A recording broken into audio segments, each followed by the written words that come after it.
I was obviously fortunate enough to be born into a family business, so I was sitting around the dinner table talking about business quite often.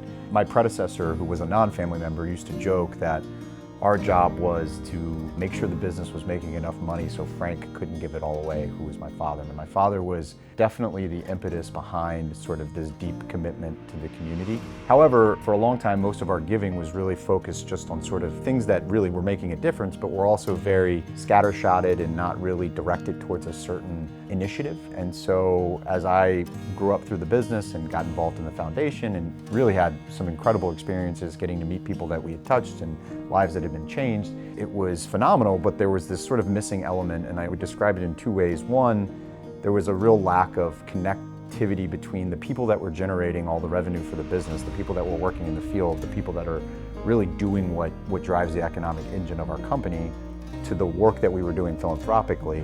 And then there was also sort of this overarching fear that when our lives have all ended, we'd look back and not really be able to point to a singular generational impact that would hopefully last a lot longer than we do. And so Chaney Cares really started to sort of, how do we connect our people to what we're doing? How do we connect what we're doing to a larger geographical footprint? And then how do we also make sure that we have a long-lasting impact? One of our founding principles, or sort of the verbiage we use for our Chaney Cares programs, is Foundations for Family Success, which really plays well in because we pour foundations and we look at home ownership as a principal foundation for people to be able to have success throughout their life. Home is such a special thing. It's where we come to rest. It's where we get our comfort in our lives and our chaos. And it also creates this financial foundation for people to be able to do all the other things that they need to do to get through life. And so we look at it as not only something that we provide and the materials that we provide, but also a primary building tool to people's families being able to succeed for generations.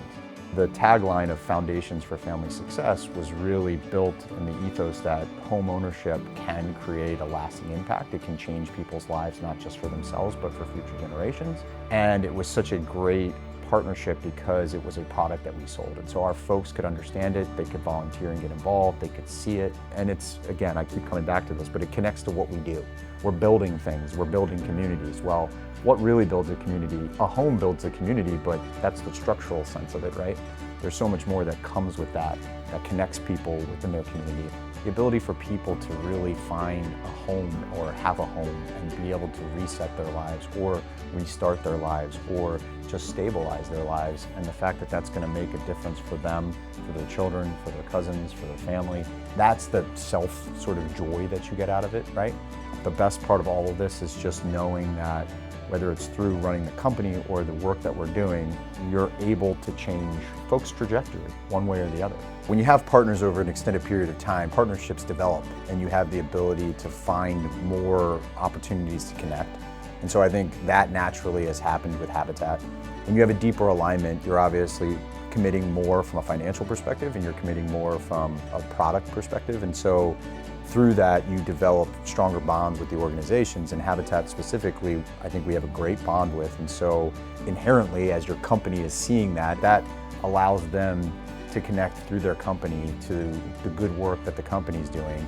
And then there's a consistency around the same partners. And so when they go experience a volunteer event at Habitat, they know exactly what that's going to feel like the next time.